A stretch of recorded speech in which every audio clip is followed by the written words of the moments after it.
Thank you very much, Irina. Hello, everyone. My name is Catarina Madeira. I'm a program director of MIT Startup Exchange, and it is truly my pleasure to welcome you to the Startup Lightning Talks.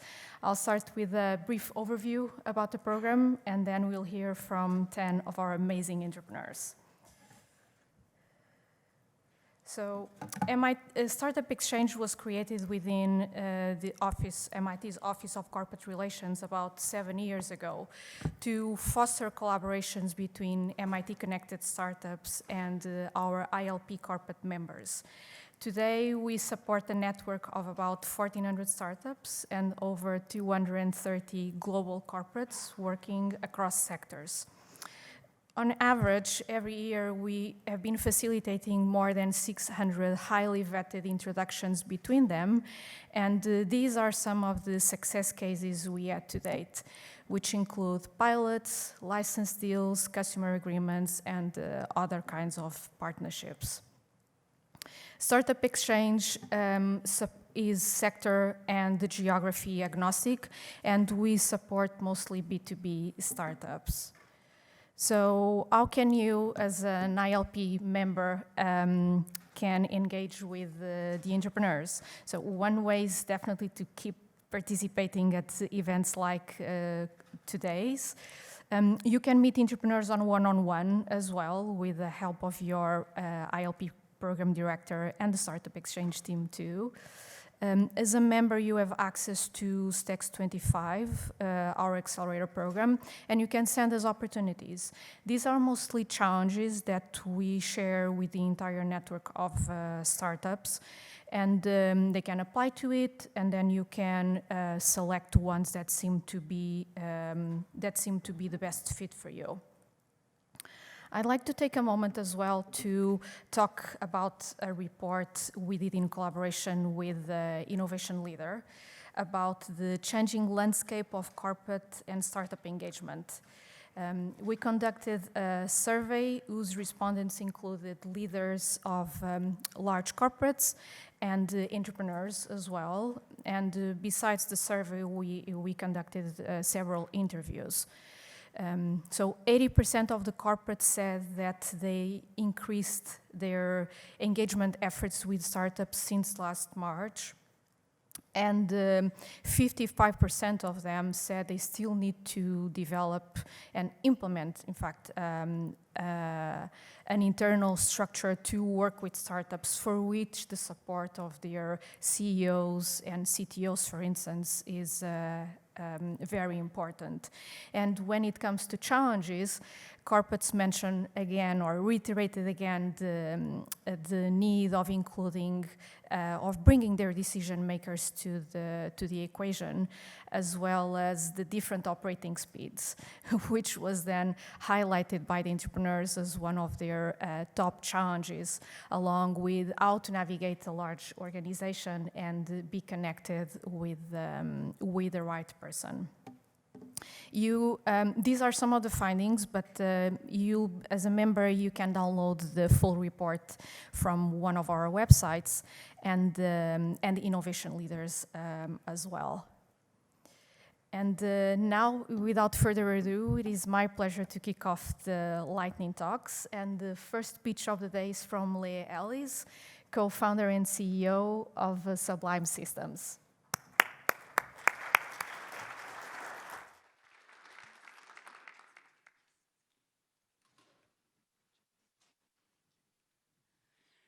Good afternoon, everyone. My name is Leah. I am CEO and co-founder of Sublime Systems. We are decarbonizing cement using renewable electricity. As you may know, cement is responsible for 8% of global CO2 emissions. Each ton of cement corresponds to 1 ton of CO2 released into the atmosphere. As our population grows and becomes more urban, we are going to use more and more cement in the future, which is a problem because we are in a squeeze. More cement is more CO2, but at the same time, we also have to reduce our greenhouse gas emissions if we are going to mitigate climate change. The root cause of cement's emissions is this chemical reaction here, the conversion of limestone, an inert raw material, to cementitiously active lime in a giant fossil fuel-fired kiln. So this kiln is so large you could drive a school bus through it, and it's at 1,000 degrees Celsius. So half of the cement's emissions are from the fossil fuel needed to fire this enormous kiln, and the other 50% is from the limestone itself, which breaks down into CO2. Sublime Systems is doing that exact same chemical reaction, but in a different way. We have an electrolytic system that processes the limestone into cementitiously active lime using renewable electricity. And this is an ambient temperature process, so it can easily be turned on and off and ramped up and down in response to the availability of renewables.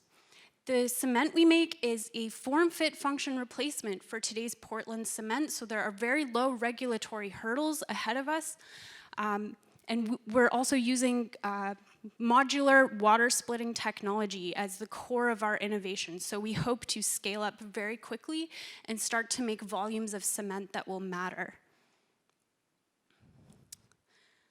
Since we spun out of MIT in March 2020, we validated the core technology and scaled up our production from grams per hour to kilograms per hour.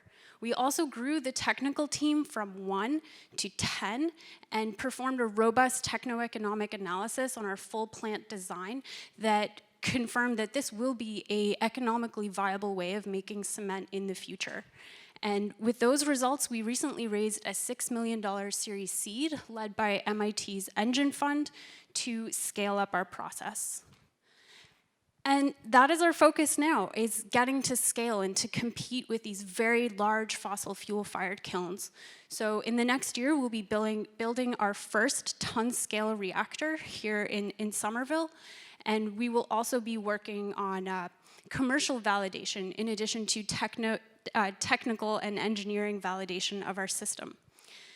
Since we will be literally producing tons of cement, we are looking for marquee customers to take our product and incorporate it into your new building projects. And why would you do this?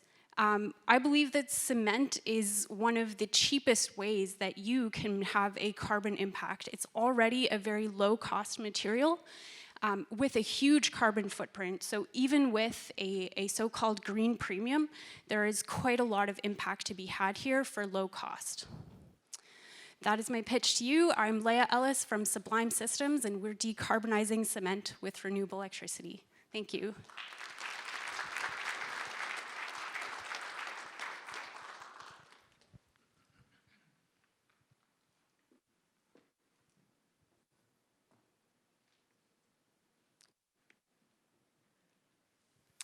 Hi everyone, pleased to meet you all in 3D. My name is Jungah Lee, founder and CEO of Aura Intelligent Systems.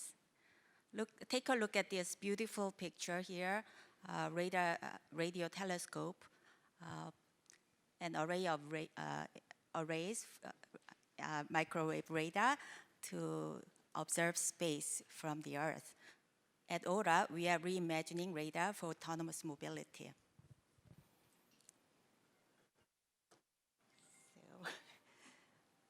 Looking to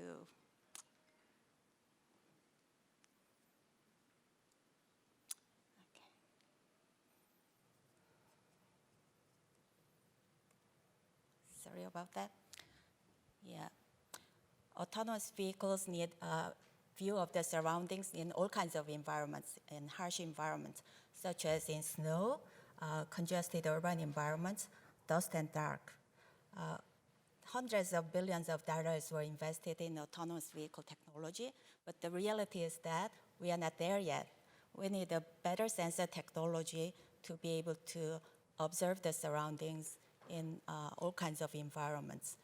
Imaging radar is emerging as a new technology, replacing LiDAR technology. Our mission is to build next-generation radar for safe autonomous mobility.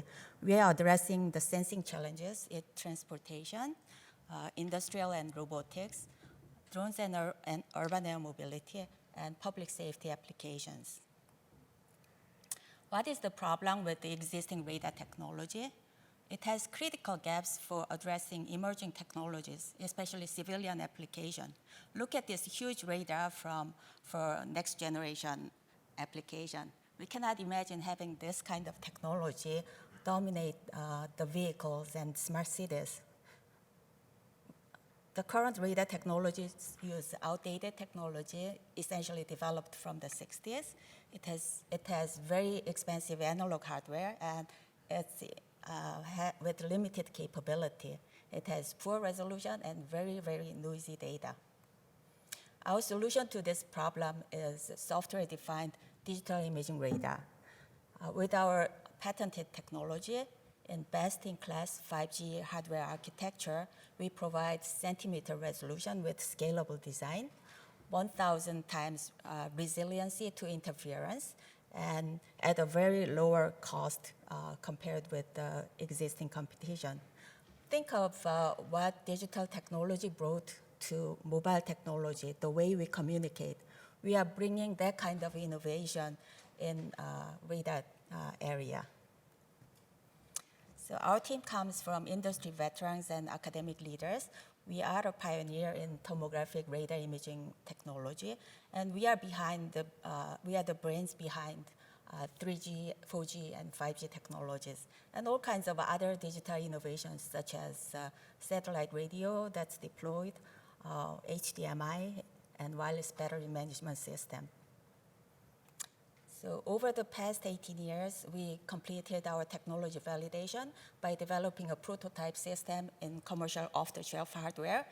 Our patents are growing, and we are expanding globally. We have completed end-to-end system design and algorithm development funded by NSF and Air Force Agility Prime Urban Air Mobility Program. And we are supported by DARPA MTO office and MIT Lincoln Lab through Activate Entrepreneur Fellowship Program. And we are building commercial traction by adding business leader. And our company is supported by, in fact, 10 customers and partners. So yeah, we invite you to join our journey in this innovation in radar technology. And if you are interested, please contact me. Thank you. All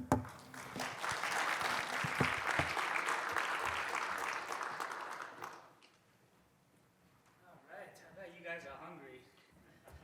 So I'll try to make sure I'm on time. So my name's John Shin, CEO, co-founder of LuneWave. We're radar-based machine sensing company, so I got a fellow colleague there, but currently backed by about 12 institutional VCs and 4 strategic investors, including the likes of BMW, Shanghai Automotive, Baidu Ventures, Proeza Ventures.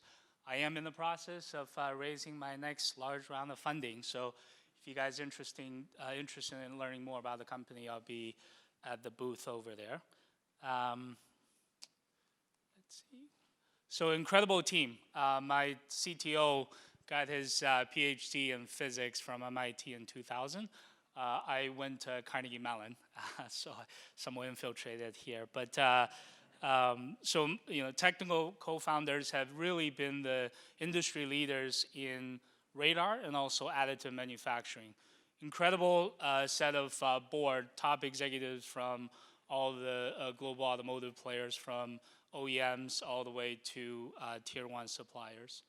In general, at the core of our solution is a patented process, which I am holding in my hand, what's called a Lundberg antenna technology.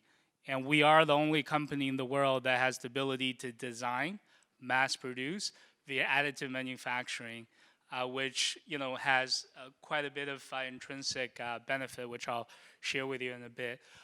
From an application standpoint, look, I think it's pretty,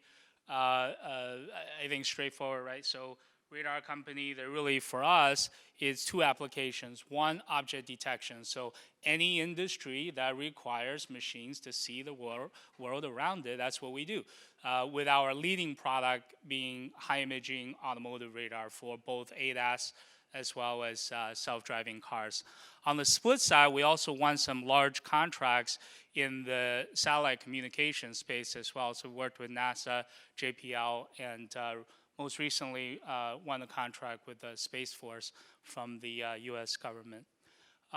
As you guys already know, everybody's trying to make driving safer, right? And also helping people to live a safer life. But you know, you look around the vehicle, it depends on the level of autonomy. There's LiDAR, camera, radar. There's literally tens of sensors across each modality.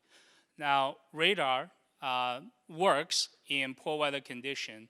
Really, in my mind, I think two biggest challenge with radar today, whether you're looking at other startups or tier one suppliers, one is poor angular resolution. So my analogy is really bad eyesight, I take out my contact lens, I get behind the vehicle, that's today's radar. You certainly don't want that, especially as you move towards self-driving cars. Second, perhaps is just as important, is what we in the industry call tunnel vision. Everybody out there is using what's called a planar phased array architecture. What that really means is that a single radar sensor right in front of the radar, 15 to 20 degrees, I'm able to see good distance resolution. As soon as you move outside that field of view, distance detection and clarity gets significantly worse. So what that really translates to for folks like BMW or other OEMs is that you need to mount a bunch of these radar sensors all around the vehicle. The higher the level of autonomy, the more radar sensors you need because of the tunnel vision effect. So this is where we come in. What I have in hand here, this is actually an earlier model. The latest model is about half of this size, thickness, and also in length. What's really meant to do is to be mounted in the front bumper, back bumper, on the side of the vehicle. And because of the spherical nature of our radar antenna, the LuneWave antenna, we have the ability to provide consistent performance across a very wide field of view. So you ask, what is your company's value prop? Simply put, with a single one of our radar sensor, depends on the mounting location, we have the ability to replace up to 16 to 20 traditional radar sensors. So from a customer standpoint, you cut the jargon. From a technology standpoint, you save money, you save signal processing complexity, data fusion, and certainly electronic failure, you minimize that as well. So that's what we do. Tomorrow, I am fortunate to have a chance to talk a bit more about our work in the satellite communication. I think I have a 15-minute presentation, so love to have you guys join me as well. If there's any questions, like I said, I'll be in the booth next door. So thank you for your time.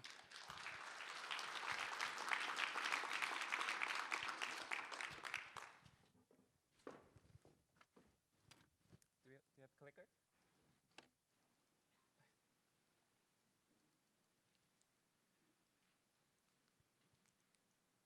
All right.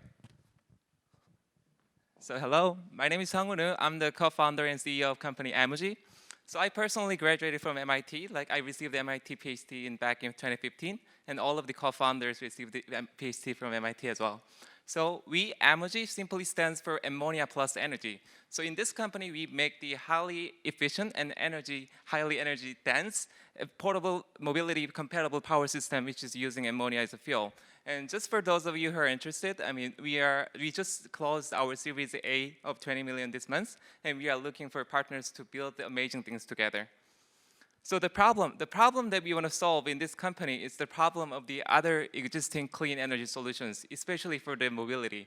So you see that a lot of the battery-powered and also hydrogen gas-powered vehicles these days, especially around the light-duty vehicles.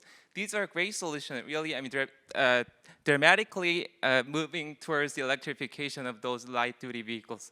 However, the biggest problem with the existing solution that we have right now is the energy density. So compared to the existing carbon fuels, for example, energy density is still too low. So if you look at the other types of the commercial vehicles, which is basically the backbone of our global industry, we are still heavily, I mean, almost completely relying on the carbon fuels for ships and trucks and airplanes. We know that this problem has to be solved given the gigantic amount of the greenhouse gases coming out of it. However, we simply don't have a viable solution yet. So here in this company, Amogy, we are coming up with our own solution, which is using liquid ammonia as a fuel. So for those of you who are not really familiar with the ammonia, ammonia is simply the chemical material which revolutionized the food industry about a century ago. So meaning ammonia is the second most produced chemical in the world, and one of the most traded commodity around the world. So we have a vast majority of the infrastructure already available, and cost-wise one of the cheapest the chemicals. And regarding the energy density of the ammonia, ammonia may have the highest energy density among the potential clean fuels. However, as you can guess, everyone knows about it. But what's difficult with the ammonia is really breaking the bonding and taking the energy out of the ammonia. That's where our innovation is. So just to clarify, there are two different ways of using energy out of the ammonia. First is combusting ammonia, simply like burning the ammonia. And the second is converting ammonia to hydrogen and using that hydrogen for the fuel cell and that kind of technology. The second solution is where we are going towards too. So essentially, the way of converting ammonia to hydrogen, which has been called as like reforming or cracking, has been really difficult process because there exists a large amount of the complexities you have to solve, such as high temperature, and the necessity of the other subsidiary components, which usually makes the system pretty large, as you can see from this picture. However, we came up with the technology which enables the substantial miniaturization of such a reforming technology so that you can actually include it within the powertrain of your mobility. So here you can see the small yellow box which represent our reformer. I will show you the real picture in a minute. And of course, we started the company based on the reforming technology, reactor technology. However, we actually build a fully integrated power system. So in the end, from the customer perspective, they can receive our turnkey power solution and just insert it into whatever mobility they want to use. So we have a few patents right now with the company, roughly actually 15 to 20 patents as we speak. And our patents covers from like fundamental technology, which is about catalyst, ammonia decomposition catalyst, which is substantially highly efficient compared to the conventional ones, as well as the thermal integration, thermal integration for particular mobility applications. I think the most direct way of proving this technology is showing you the examples that we have made. So company started its operation from actually this year, February 2021. Oh, yeah, great. So this is the very first ammonia-powered UAV of the 5 kilowatt power system. So when it comes to the number, we achieved the system level, entire system level, including the reactor, fuel cell, and ammonia tank, as well as all the balance of plants. We achieved the number over 650 watt-hour per kilogram, which is already 2 to 3 times higher than the battery technology. However, this is just the beginning. Our real target markets and also the interests are around the heavy-duty transportation. So this is where we are heading towards in the company. So we started from, we demonstrated 5 kilowatt UAV compatible power system, but right now, as I speak, the company has roughly 25 kilowatt compatible power solution.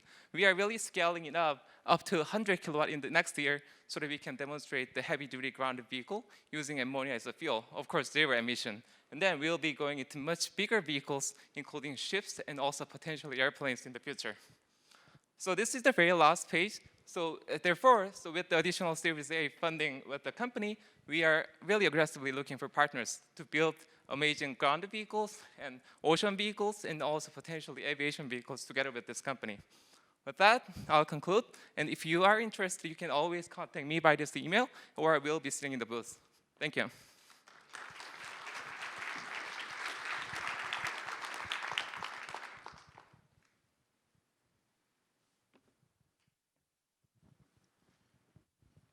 Thank you very much. I'm Pablo Lapuerta. I'm Chief Executive Officer of a new biotech startup, Therapeutics, and it's a pleasure to work with MIT and Harvard faculty in putting the company together. Our founders include Steve Haggerty. He's a professor in the Broad Institute, a collaboration between MIT and Harvard, and also Liwei Tsai, a professor at MIT and director of the Picauer Institute for Learning and Memory. There's a revolution coming in neuroscience.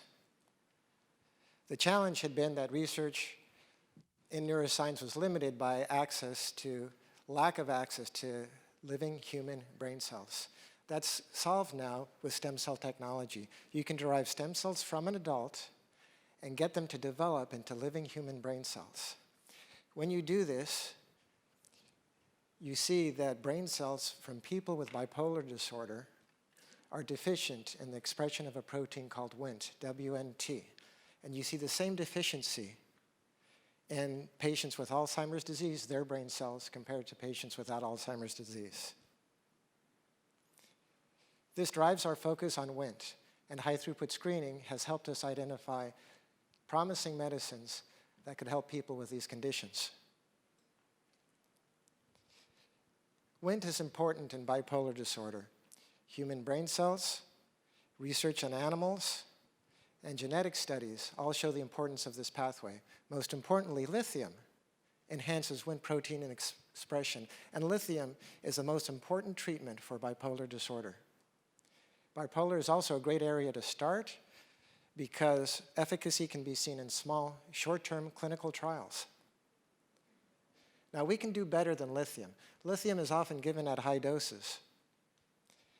Being a metal, it damages the kidney and causes other side effects. If we can enhance Wnt protein expression without lithium, we could have a better, safer treatment for millions of people. Now, in Alzheimer's disease, we also see the differences in Wnt protein expression in brain cells.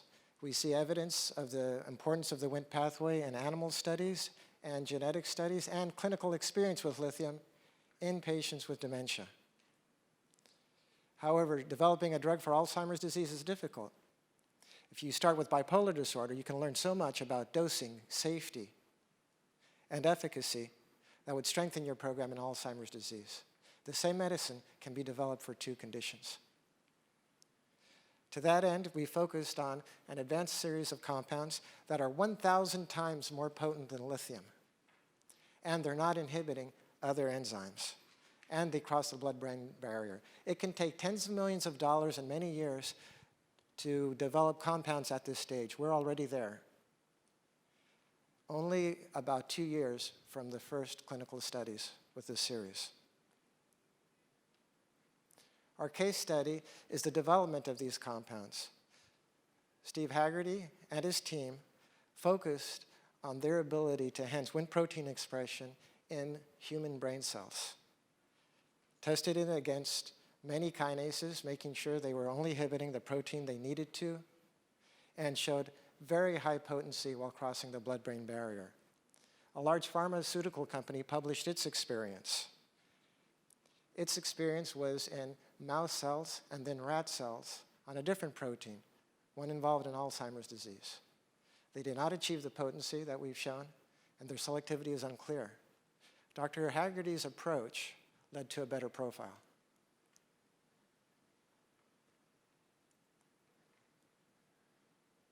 So, at 4MTX, we're looking for people to help us advance the pipeline and advance the science. We have promising compounds in bipolar disorder and Alzheimer's disease, and exciting technology that made it all possible. So, with partnership, we believe that we can be part of a new age in the treatment of medicine. Thank you very much.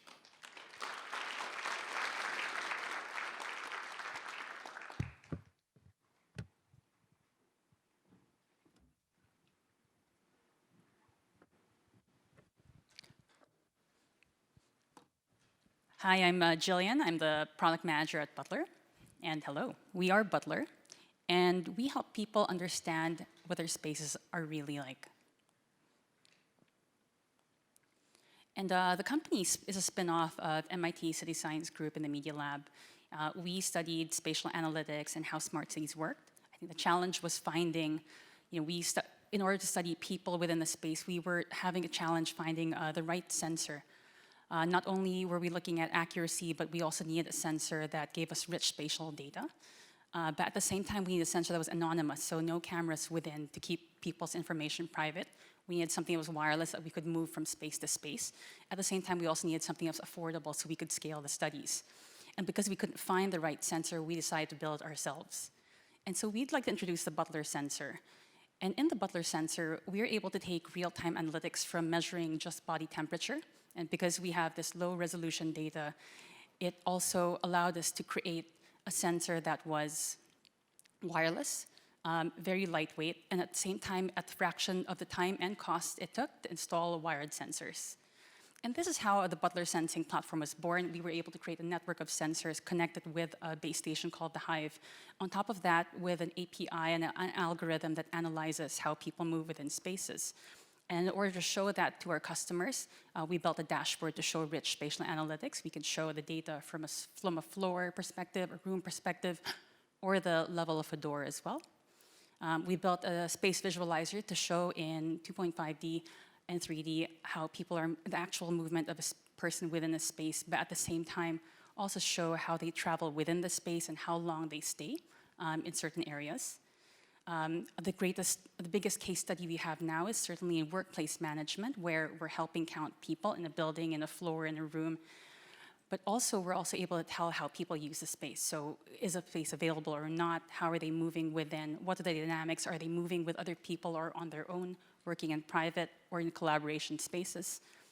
And lately, we've also had the use case where they wanted to use our sensors for smart cleaning. So not only, now that we know how many people there are in a room and where they are and where they occupy, we're able to tell, for example, cleaners where they can go, which rooms to clean multiple times in a week, or which rooms to clean, say, on a routine basis every month or so.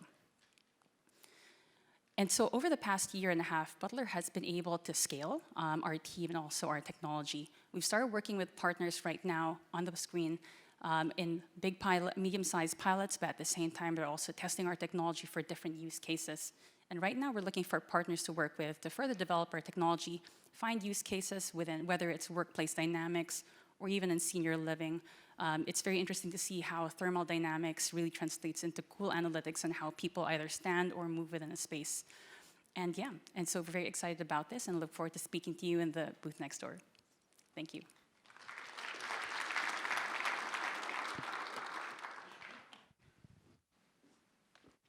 Thank you.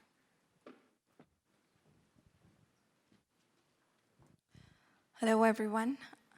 Good afternoon. Over 300 million tons of plastic is produced every year, and it leads its way into the landfills and oceans. And it's because less than 9% of plastic is ever recycled. Things are tending to becoming worse day by day, not just because of the amount of plastic we produce, but also because things we consider to be degradable or to be recycled don't tend to be recycled, like a cardboard box, which has a thin peel film, or it can also not be recycled because it is contaminated.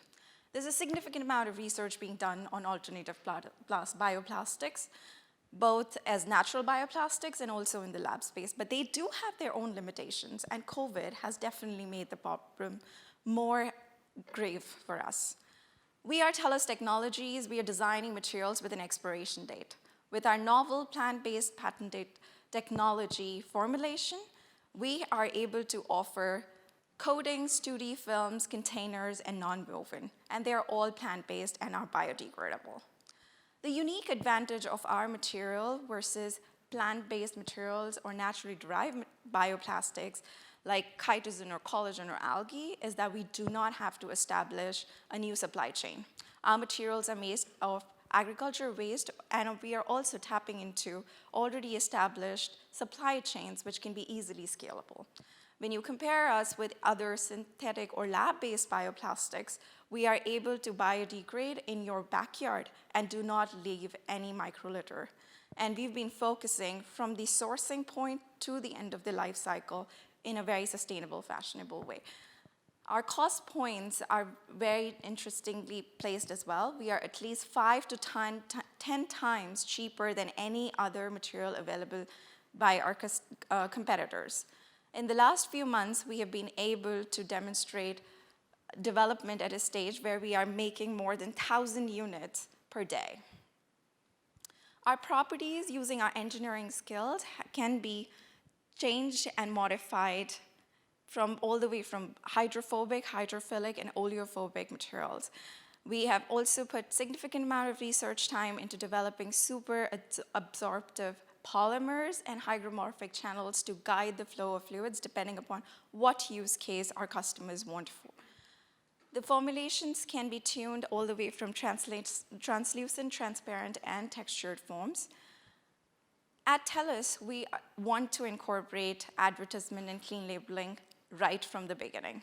So on our manufacturing belt itself, you can use embossing and ink absorption techniques as well.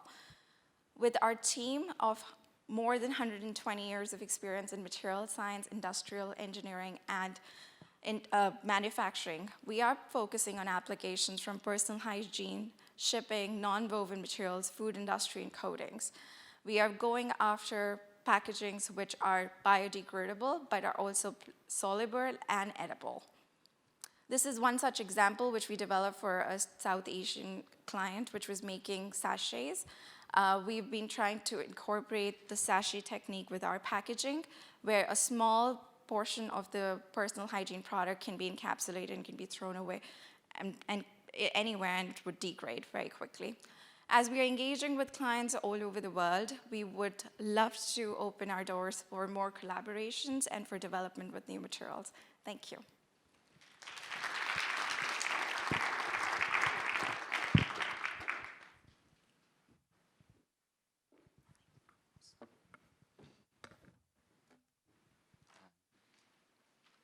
Hi everyone, my name is Jifei Ou. I'm founder and CEO of OPT Industries. OPT Industry is a material manufacturing company. We develop hardware, software, and polymer system allow us to developing fast iterating and developing soft materials, and also allow us to developing new material structures that were not possible before. This one. Yes, so when we're talking about materials, and if you're thinking about it, even just the cushion you're sitting, fabric on your body, even the carpet that's on the floor, those kind of soft goods materials, and although there's a lot of variation right now in the world, and we're using, and extremely more, it's coming more, but the paradigm of how those materials are developed and also how they come together to, in the end, to the product is more or less following the same paradigm where the material property is predominantly decided by the chemical composition of the material, and we develop thousands of different new machineries in order to make those raw material into different form factors so that later on they can be integrated into the end product. And because of that, usually when you start a manufacturing business, and then in order to really sort of fulfill the demand that is needed, the operational cost and the capex is extremely high. And then, you know, the really result of those kind of like the same paradigm is that we just have so many standardized products that we haven't evolved in decades. I'm pretty sure after COVID, everybody know what a swab is. So even as a simple product as a swab, that if you do anatomy on the swab, you can actually see from the tip on the fabric and on the bottom on the shaft, it actually went through quite a significant supply chain over there. And then you know, the last time, because of this, the last time when we actually have a new innovation on the absorbent material for the swab was 20 years ago when the flux swab is invented that increased the diagnostic accuracy. So really we believe that you know, the future of the material should be digital. By that I mean that instead of like solely relying on chemical composition to decide the material's property, we think material should be able to design digitally and algorithmically. Instead of producing it through multiple 5, 6 different steps, it should be produced in one single step. And because of the simplicity of the supply chain, we should be able to scale this production dynamically to address the supply-demand changes. So for that, this is the digital manufacturing platform we built. So we built what we're building is a continuous manufacturing process where we can produce different material structures with the resolution at a micron scale. We have the software system where we can really align the designer and the engineer to develop materials with different structures where they can really tune the mechanical property, thermal properties in the digital world, and being able to, using our patented hardware system, be able to produce those in a continuous row with no limitation in length. And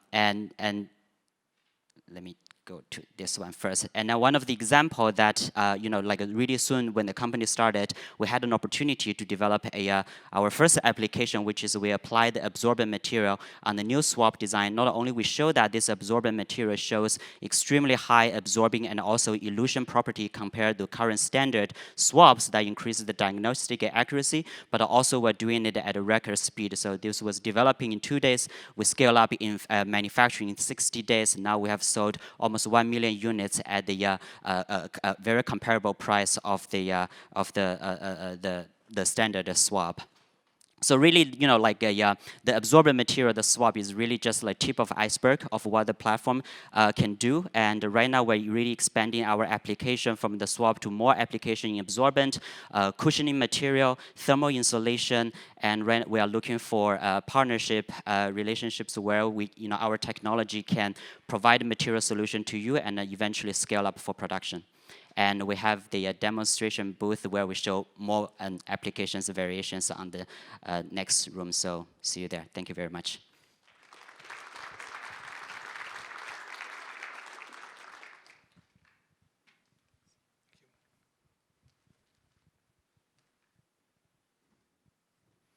Hey everyone, it's great to be here. So my name is Craig Mack. I'm from Arbor Biotechnologies. Arbor was founded in 2016 by Feng Zheng, who's here at MIT at the Broad Institute, as well as 2 students in his lab, David Scott and Winston Yan, as well as David Walt, a professor at Harvard. And at Arbor, we're interested in curative genetic medicines for all patients with genetic diseases. And I'll tell you a bit about that in a second. But first, to really understand Arbor, the story of Arbor goes back way before 2016 to the sequencing of the human genome. So what I'm showing here is a plot. The human genome was sequenced in 2001, sort of on the x-axis there in the middle. And in the blue, those blue bars represent genes that are associated with diseases. And one of the remarkable outcomes of sequencing the human genome is that we really were able to start to associate genes with diseases and understand the genetic basis for disease. And along with that, as shown in the black dots, is the amount of time it took to do this was reduced from, say, decades before the sequencing of the genome to very quickly. And at Arbor, we asked ourselves the question, well, now that we know what's causing all these diseases, can we treat them? We know what the problem is. What's standing in the way of treating them? And that really gets us to the story of the founding of the company, which is based on this breakthrough discovery of CRISPR-Cas9 in gene editing. So this has been in the news a lot, but I think it's very important to understand CRISPR and Cas9 to understand the story of Arbor. So I'm going to make sure that we're all on the same page here. So Cas9 is a protein. It's that big blue or kind of green blob there. And the interesting thing about Cas9 is that it can cut DNA. And so the DNA is that orange kind of double helix that you can see there. And the remarkable thing about Cas9 is not just that it can cut, but you can program it. You can tell it where to cut, and by giving it a piece of RNA, which is that purple molecule there, and as long as the sequence of the RNA matches with the sequence of the DNA in orange, that's where Cas9 will make a cut. And what this allows you to do is this ability to cut wherever you want opens up all sorts of interesting possibilities for treating these genetic diseases. So you might ask yourself, well, okay, great. So now we can program this nuclease, we can send it to wherever we want. Maybe we can develop develop these treatments for all of these diseases. But as you might expect, that's not quite the case. Now, what I'm showing here is a representation of the space of what it actually would take to treat all of these diseases. On the x-axis, we're looking at different types of edits. And on the y-axis is the fraction of the genome that's accessible. And the interesting thing about Cas9 is that it really allowed us to access much more of the genome. But the limitation is that it can still only make a cut. There have been nucleases before, there are limitations, but you still need to make a cut. And so at Arbor, we're thinking about this and thinking of addressing this problem in kind of a couple different ways. The first is we're developing what we're thinking about as a CRISPR nuclease toolbox. And one way to think about this is how did you all get here today? How many of you came here and saw a tree outside? I mean, maybe you took the subway or you took a car and maybe you saw a tree. Those of you who are on the Zoom at home, maybe you rolled out of bed and you looked out the window, you saw a tree, you saw some birds out there. Now, just because you saw that tree, is that the only type of tree that exists in the world? Is that the only type of bird that exists in the world? No. There's many different types of trees. There's many different types of birds. And the same is true for proteins like Cas9. And that was really one of the insights that led to the founding of the company, is that there are in fact thousands of proteins, bacterial proteins that exist out there that have this same property that you can program them, but they have slightly different properties. So they may enable us to access more of the genome. They may move us to the right a little bit and make different types of edits. So that's a great thing. That's getting us one step closer towards developing treatments for these genetic diseases. But the second thing we're doing at Arbor is we're thinking about what's called precision editors. And that really allows us to make different kinds of edits. So if you think of the genome as kind of this book with 3,000 letters, you might want to only change one letter. You might want to delete a word. You might want to add in a new paragraph. You might want to swap a few pages. And those are all the kinds of capabilities that we at Arbor believe we think is going to be necessary in order to develop these curative genetic medicines for all patients with genetic disease. And so that's what we're developing this toolbox of different genetic editors with different properties that will allow us to go after, or allow our partners to go after, many different types of diseases. So we've had a lot of success so far. In 2018, we signed a partnership with Vertex Pharmaceuticals here in Boston to discover novel proteins as well as develop those into gene editing therapies. And in fact, that collaboration is going pretty well. And just a couple months ago, we extended this partnership to what's called ex vivo engineered cell therapies. And if you look us up, we also recently raised another round of $215 million of a Series B funding. So in terms of Arbor, we're looking for partners in a lot of different areas. One is engineered cell therapies. There's a remarkable number of companies, exciting companies who are doing work in this area, and we're not developing our own cell therapies. We're looking to partner with folks who would like access to our toolbox of genetic editors. And the second is genetic medicines. So here we are developing products here in both the liver and the central nervous system. And I think there are many partnership opportunities here, either for folks interested in diseases outside of the liver, as one of the earlier speakers who talked about, kind of manufacturing is really hard for these types of therapies. Delivery is a big challenge. And also there's a lot of really great research foundations, patient-focused foundations who are working on these diseases who we feel like we can contribute to and learn a lot from. So again, my name is Craig. I'll be at the exhibit booth, and one of the co-founders, David Scott, is going to be in the virtual exhibit room. So if you are on the Zoom, please reach out to David. So thank you so much for your time.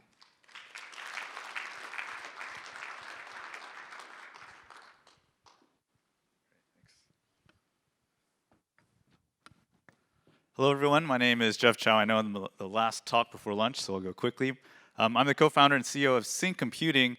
And at Sync, we're harnessing the computational power of physics to find the mathematically best way to launch your data and machine learning jobs on the cloud.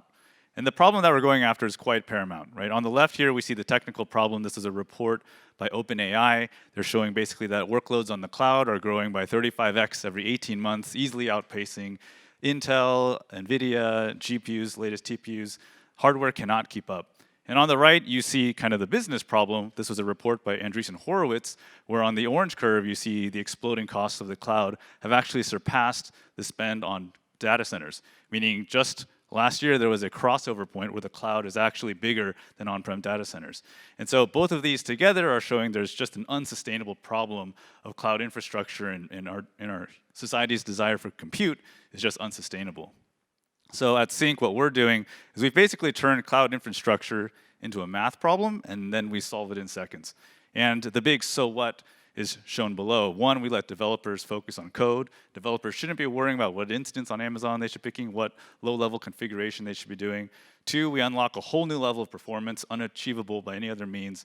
And three, from a business perspective, we allow you to use the cloud not based on complex compute jargon, but instead just on two very simple, very clear, very concrete business goals. How long is it going to take to run my job, and how much is it going to cost me? That's it. We figure out the rest. And what we're building at Sync is what we're calling the distributed scheduling engine. The image on the left kind of shows a cartoon of basically how the cloud is run today. It's a bunch of bloated jobs configured by humans. There's a lot of dead time. People aren't sure what they're doing, and there's just a lot of waste today on the cloud. And what we do at Sync is we take the exact same workloads, exact same stuff that you're trying to do. We don't touch your code, and we basically re-optimize and reconfigure and allocate resources most efficiently to run the exact same jobs much more efficiently, and we are compatible with any platform, all of these very popular platforms below that you're probably all using at your companies today. At the end, at the end, what we're doing is making these jobs cheaper, faster, and easier for companies to run on the cloud. So a real customer job validation point is we work with Duolingo. They're the world's #1 language learning app. If you're a customer of Duolingo, your information has actually already passed through a sync solution. So they have all of these data jobs that run daily on the cloud. What we've done was work with them. Their #1 priority was actually cost. So they just wanted to bring their Amazon bill lower. So what we did is we actually dropped one of their costs down by 71%. The graph there is what we show our customers. It's basically cost on the one axis, runtime on the x-axis. The red dot there actually shows you where Duolingo was before we met them. And then the blue curves show what our solutions can let you get to. And then they just picked a blue point, and then they launched there. Now, we're not just a cost savings tool, we're also a performance tool. So there's another cloud native company, same story, hundreds of jobs running on Amazon. And we not only got them a lower cost, but also a 75% reduction in runtime as well. So again, the red dot shows you where they were yesterday, before they met us, and then the green dot is where they were with Sync. And the team is composed of us right now. We're a pretty young company, about 2 years old. We're all from MIT, Berkeley, Intel. The engineers are from obviously very good universities, Harvard, Stanford, you name it. And the advisors, a bunch of folks from kind of the cloud infrastructure world. We're still very early, still very young, but our growth has been quite tremendous. The past 2 months, when we've done kind of a silent release of our product, we've already signed up a dozen mid-sized companies to very large public companies.